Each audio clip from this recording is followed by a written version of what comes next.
Okay, so today we're going to be looking at Facebook ads once again. This is my Facebook ads strategy going into 2021. So grab your notepad, grab your keyboard if you like, and let's do this.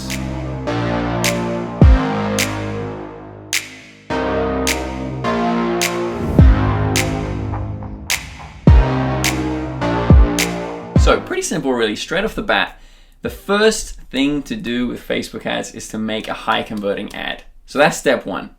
Step two is then to find your audience. Step three is to find your interests for detailed targeting and then duplicate the ad set 4 times with different interests. Step four is to make your audience around 2 to 10 million, and then you can make this more broad as you optimize. And that is step 5, is to just optimize the ads. So that's it. Yeah, if you want to like and subscribe, that would be great. Thank you for watching. I'm just kidding. So step one, we want to make a high converting ad. Basically, I've already written a bunch of ad copy here, and I'm just going to input it here into the ads manager. So let's just create an ad. Right now, I'm just going to go for conversions. So let's just call this micro spikes conversions 1. And the ad set name can be first test. And the first ad we'll go for will be slippery. This is all fine. Let's move into the ad set. We're going to want to push people towards the website. And of course, we're going to want people to purchase. Still need to verify my pixel. That's always a mess. We don't need a dynamic creative or an offer. And we will stick with the daily budget of $20. We can just run it infinitely for now. And all the time. That'll be step 2. Let's move into the ad. So primary text will be, I could probably copy and paste these to be honest. That would be better. Let's go with new micro spikes. And I kind of like this. Obviously the website will be Fern City. And the display link would be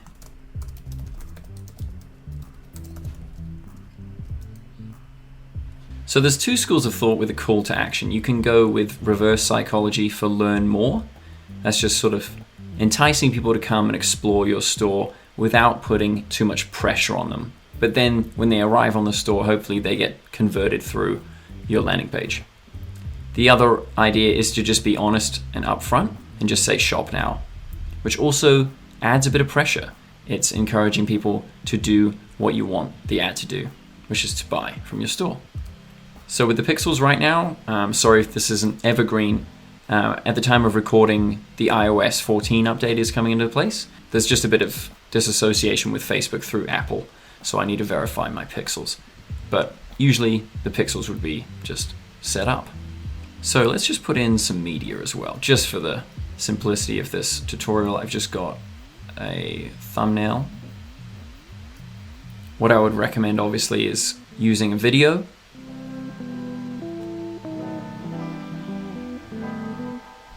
So that's one route. You can just take a image from AliExpress. I just screenshotted that, put it right there. Nice and easy. Another thing you can do is grab multiple images from AliExpress. Let's get some from some different products. And what I want to do is I wanted to go into Niche Scraper and use their video ad maker. This is a free tool that anybody can use. And all you need to do is upload these latest screenshots. You can pick the music, so kind of micro spikes, kind of adventurous. Let's go with something like Energy. And then what I like to do is go tag someone who needs, and then shop now. And then because we've added 5 images, we can put this time per image down to 2 seconds because we just want to kind of keep people's attention. And then all you need to do is select these images and press generate video. You don't need to download any software. So once we have that video, we can move back into the ads manager. Cool. So once it's processed, just press next. Cool. So you can see that that probably took me about 4 minutes, and now you have your own video. Really easy, really simple. And we've got some really nice copy here. It's slippery out there. Don't forget your Fern City microspikes. New 2021 model in stock, ferncity.com. Free shipping on everything store-wide. And then you can even go use code Facebook 10 today only. And then when people go into the store, you can have that discount available through Shopify. So you can see that it's pretty much available on every single placement apart from search results. And for me, that is fine. And now I want to move on to step 2. So to find your audience, I have a few questions to recommend. People need to understand, if they're going to run a brand, who they are and who their ideal audience is. So feel free to copy these questions. I'll leave this in the description. If you're going to be running a brand, you need to understand why you're running a brand. What is the unique characteristic that gives your story roots? What is your origin story and the thing that makes you special? Your audience truth. What's a need or desire that you can meet or satisfy? This is where you really connect with what your audience requires from you, so the product or service. Another part of this is, who are your audience? Think about your ideal audience person. Is it somebody like you, or is it somebody quite different from you? Truth of the moment, something big, important, exciting in culture or your genre. You can, I use this for music videos, so you can swap that out for category or niche that you can support or challenge. And then fourth, truth of your mission. Why are you doing what you're doing? So take that, have a look at that, and then try and answer your questions. And now to step 3. So what I would recommend doing is jumping into Dropship Spy and figuring out audiences through their audience creator. So just click Facebook and then FB Audience Builder, and then we're gonna go outdoors. So we can just take these and put them into our ad set. So with your audience, just go down to detailed targeting, and you wanna be putting in these interests here. Boom. So usually what I do is single interest targeting. So I would take one of these per ad, and I would just make it about that at the beginning. And then as I went on, I would cut that down as to things that aren't really working better. This one, as it's a bit smaller than Condé Nast, you would cut out that later if it wasn't performing, or vice versa. If nobody was resonating with this in terms of microspikes, then you could cut out this. You can also use blogs, equipment brands, and clothing brands. It's all here, completely free for you. Just go on Dropship Spy. And now on to step 4. What I want to recommend is reaching about 2 to 10 million people. This is 230, so a little bit too big there. Why would you want to go 2 to 10 million? It's pretty simple really, because you want to find a large base of people that you can target to. You don't want to have it too specific, like 500,000, even though you might never sell 500,000 products. You basically just want to have a wide range of people that you can tap into as you pause these ad sets when you scale. Because if, as you're going, you've already started really small, like under 500,000, you're just going to be making that even smaller as you go on. So it's better to have a bit of a bigger audience, like 2 to 10 mil, and then you can cut that down and find out who in that audience really wants to buy from you. And for step 5, basically what you're going to be doing is you're going to be taking all of these ads that you've made, and you're going to be pausing them or duplicating them. So as you go, I would duplicate these to the ones that are performing best and just pause the ones that aren't performing. And that's essentially how to optimize. So really important thing to note is that when you're building out a Facebook ad campaign, you need to understand that you're just trying to find an audience. This is something that I did not understand when I started out, and it's blindingly obvious to me now. But you're investing in this data service, and you're not going to be profitable straight away. You know, you're not just going to be able to throw $25 out there, get a bunch of people to your store, they're all going to convert. The people that see your ad straight away, they're not really going to be receptive to the product or the way that you're speaking.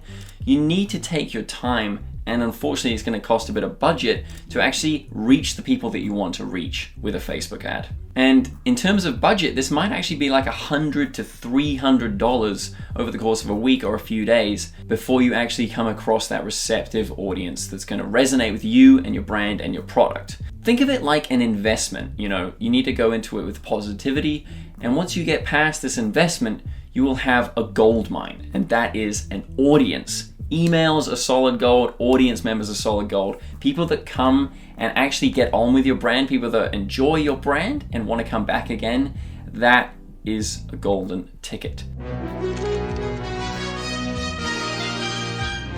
Don't be dismayed if you aren't profitable straight away. Like, that's kind of naive, overly ambitious. Exactly what I did. Completely naive, completely overly ambitious. This is this guy. So go ahead with the advice that I've got now, and that is probably really going to do you some good things. So you might have heard about ROAS, return on ad spend, and lots of people are very concerned with this. And it can be intuitively concerning when you see your return on ad spend, essentially your return on investment. It's quite an important metric. But in these early stages, when you're trying to find an audience, these first couple of days, these first few days, you need to be concerned with finding the audience. Don't be concerned with ROAS. Anybody can teach you how to run the Facebook ads technically. That you can go watch 100 videos right now, and I'm very grateful that you're watching mine, on how to run the Facebook ads technically. It's really easy. Everybody can do the CBO, the budget, the interest targeting. It's all so intuitive. What matters most is the variable that you have most control over. The variable that you have most control over, apart from the product itself, is the creative. And this is where you can shine. You can put in your own special life experience into making this ad creative. And it's one of the only ways that you can stand out from the crowd. So once you've actually found that the ad is performing and that things are going well, you're going to want to scale. The goal is to find the best ad across all of your ad sets and then scale that ad respectively. Scaling vertically is where you add more money to the same location or variable, and scaling horizontally is where you add in different variables to the same location and with the original budget. So a quick tip here with my campaign is if you notice that after 48 hours or so, your cost per unique click is 0.75 and below, then you're going to want to scale it. This is a really good metric of performance. You want to run your ad for about 48 hours and see if anything happens, if you make any sales. If you don't make any sales after 48 hours, then turn off those ad sets that aren't providing you with conversions, as they say. Also, try and bear in mind the break-even point. The break-even point is where you're past the threshold of where you're now profitable. So the break-even point would be you give out $10 to Facebook ads, and all of your product costs amount to $10 and you get zero. You get one sale, but you get zero at the end. You want to, of course, pass this threshold so that you get, $20 in sales, and that $10 is well spent and you've got a 50% profit margin. But you definitely need to actually just understand what the numbers are before you start throwing money into Facebook and just letting it fly all by itself. If you want a little tool to help you understand this break-even point, go to the Dropship Toolkit. You can input your cost of goods and your selling price, and you'll understand your break-even ROAS. So another metric to be concerned with is CTR. That's click-through rate. It's basically when people leave Facebook and they go to your store. Now, if your store's set up correctly, it will, of course, convert people further to make a purchase. And if you want to know more about that, you can have a look at these 2 videos I've made on how to build a high converting store. And I'm also making 2 more videos on how to build high converting stores. And they're actually going to be way better than those videos there. But anyway, CTR is something that you need to be concerned about. So the average CTR across the whole internet for all search and display ads is 1.9%. For people actually searching is 3.17 average. And for just display ads on the sides of all sites is only 0.46. And that's only slightly different once we get into the specific niche of e-commerce. Search is 2.69 and display is 0.46 on average. That's what people click through on. So you're probably going to want to pat yourself on the back when you see anything higher than those numbers in your ad manager in terms of CTR. So just try and aim above that threshold, that industry standard. But don't get too mad at yourself when you don't get there, because that is, of course, the average, and there's lots of professionals out there that are doing this every day, So yeah, try and get there, and if you don't worry about it. Try and try again, and you'll learn your mistakes. But the most important metric here is purchase. Specifically, cost per purchase. Because this is the most important metric you need to understand. It's much more important than ROAS. If your cost per purchase is high, your ROAS is going to be low. And if your ROAS is high, your cost per purchase is going to be low. So let's get to the scaling strategy. At a basic level, when you scale, all you're really doing is duplicating ad sets. If you want to understand who your audience is, you're going to have to find them. So you're going to have to use an engagement campaign for that. And when you run your engagement campaign, you're going to want to be aiming for metrics like cost per click under $1, cost per unique click under 0.95 cents, cost per 1,000 impressions, or CPM, should be under $12. Quality ranking should be average or above. The frequency should be 1 to 2, and in retargeting it can be 3. And the cost per result should be 0.005. Cool. Sorry about the stats, but that is important. The same thing with your purchase campaign. The cost per click should be under $1, and the cost per unique click should be under 95 cents. So after a few days and you've found an audience, and you're finding that your ROAS is great, you're going to be wanting to scale. Your ROAS will be great if it's about 4 or up. 2 is even a really good standard to meet, but of course you're going to want to go above the standard and you're going to want to excel. So if you're hitting 4 ROAS, you should definitely start duplicating ad sets. So if you come to your Facebook account, you smack open the laptop and you find that you've got that kind of ROAS, leave those 5 original ad sets running.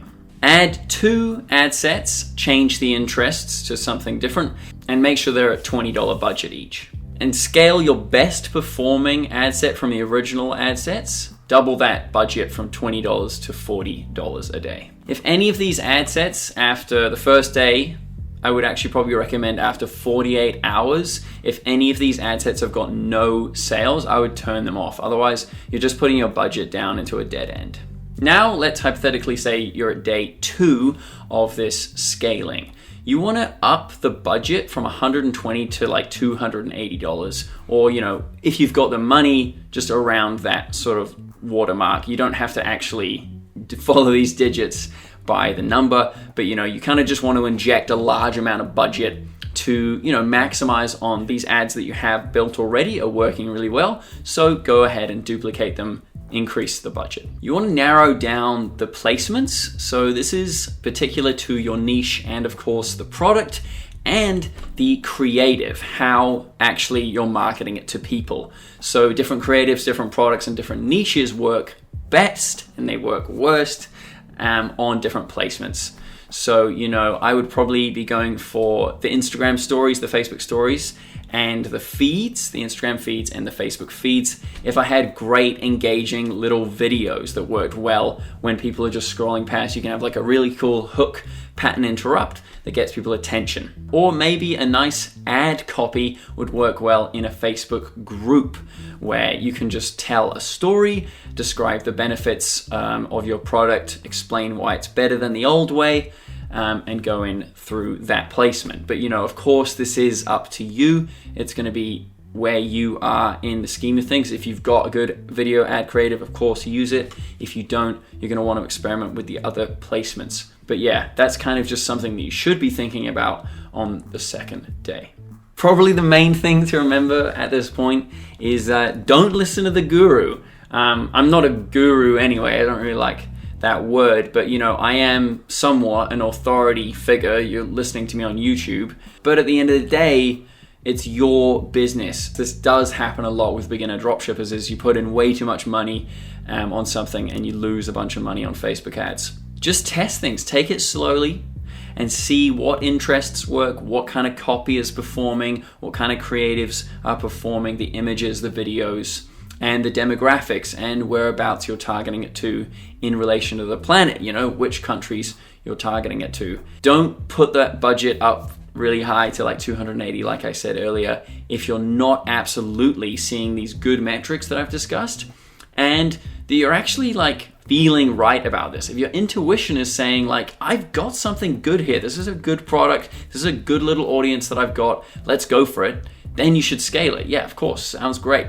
But don't just follow my advice blindly. Test. That's something that I've learned so much this year. Is just like, you can listen to a course, you can have a mentor, you can read blogs, you can watch YouTube videos. But at the end of the day, you actually just need to get into the Facebook Ads Manager and make the ad copy, run an ad, and you'll learn a lot. And of course, Don't sink too much budget in at the beginning. That's why we have scaling strategies anyway. So just remember that you're going to try and get an audience through that engagement phase, try and understand exactly who you're trying to target to. Once you've found some people who are interested, who are engaging with it, then you can start to push that ad up in terms of money. So a thing to note at this time is that you really need to be careful about scaling this campaign, putting heaps of money into the budget before your customers have actually received the product. You could just let it run, but you really need this feedback loop to understand how long it takes to get to your customer. If it takes 40 days, like, it can, you don't really want to sort of scale this to 1,000 new people or 10,000 new people, because it's kind of just like a bit annoying, and that's going to reflect on your store. People are going to review you and they're going to say, this was actually just a mission I took. I waited and it never came. You also want to know how the supplier managed everything. You can receive things with broken boxes, with broken parts. Labels can get confused and people can receive the wrong items or just simply the wrong variants. And that's going to annoy people even further. So don't scale everything before you actually understand this feedback loop. It's really important. A couple of ways around this is that you could go to a 3PL, third-party logistics. This is essentially where you offset, hand over some of the work that you're doing to a third-party logistics. Essentially, they're just, a warehouse, a fulfillment center, or people to help you with shipping. Now, in the drop shipping model, you don't usually handle all that yourself. It's all just taken through the big loop that we've discussed many times. But you can optimize on this loop. And if you have a 3PL where you send a whole bunch of stuff into a little warehouse and then get them to distribute it locally, which is going to save you a lot of time on shipping, that is going to help your customers be happy with the whole process. It's going to reflect on your brand, and they might just come back to you. That's what you really want to happen. You want your average lifetime value of your customers to be quite high. So yeah, you just need to understand that feedback loop before you scale. So a question you should ask yourself when you're writing copy: how do you make people buy your product? Step 1, be detailed. If you go and read somebody like Ernest Hemingway or many other great writers, they use detail when they write. Hemingway doesn't say, I made a drink and I drank it slowly. In Death in the Afternoon, he writes, pour 1 jigger of absinthe into a champagne glass. Add iced champagne until it attains the proper milky opalescence. Then drink 3 to 5 of these slowly. You can see the difference there. The second is far, far more detailed, and people really resonate with detail. You're referencing things in the real world, things that are tangible and that they understand themselves. If you write something like drink the drink or buy the drink, it's so vague and broad, people can't connect with it. They don't know what type of drink you're talking about. But if you say orange juice, people instantly know what you're saying. So another pro tip in terms of detail and writing is actually read before you write. I got this from Werner Herzog, German filmmaker from Bavaria, and it actually just works a charm. Set yourself a timer of 90 minutes or, however long you have, but set yourself a timer and stick to it. Read for 90 minutes and then do your writing, because the things that you read will really flow in and inform your writing. And what you should do is you can go and read the best ad copy that's been done. Go to swiped.co and have a look at what the greats are doing. Study what people are writing, read it, and then go write your own. Don't copy people, but just let that inspiration seep into you. So step 2, in terms of answering this question, is flesh out exactly what your product or service does. And again, don't be vague, be specific. We probably see hundreds of ads a day, and you tune out most of all of this marketing because of the pure saturation. There's just too much to take in. So that's why everybody's trying to stand out, and that's the advice here. Try to stand out. But you also want to stand out with a really informative and useful piece of copy, something that actually tells people what the product or service does. So step 3, when you're writing your Facebook ad copy, have a look at the headline. This is the first thing that your customers get engaged by, apart from the image or the video. And you essentially just need to write something here that makes people keep reading or keep them engaged on the ad. Focus on the customer. Don't say things like we and I. Say things like you. Focus on what you can actually do for the customer. Focus on what value you can bring to the customer in the actual ad copy. Have the CTA big, one contact, one funnel to make sure that people actually convert. And of course, be truthful. Don't exaggerate. Never embellish what your product or service can actually do. You also just want to be truthful in general. Of course, outside of e-commerce, outside of dropshipping, you want to just be transparent. And a book I'd recommend to read is Sam Harris on lying, and that is going to change your whole life. Hopefully, if you buy it, it's really damn good. One more thing I want to do is I want to do a shout out, and if you check those slides below, you'll find out if you won our theme giveaway. And if you comment below with Facebook, then we'll put you in the draw to win the free theme. And that's pretty cool. You're going to win a free month of the Guru plan, and that's going to help you kickstart this whole process that we've been discussing. So yeah, feel free to comment below something. With Facebook, usually people just put the one word, but if you be a bit more creative, you might just stand out. We do put you through a random picker app anyway, but I like to read the comments. So that is pretty much that for the whole video. Thank you for watching, guys. Just genuinely thank you for watching. There's been some people from the Netherlands, the USA, India, and the UK. Those are our massive viewership countries. And yeah, honestly, just thanks for watching. We're just stoked to have you along for this journey. So props to you. And may I see you next week? I probably will. Okay, take it easy.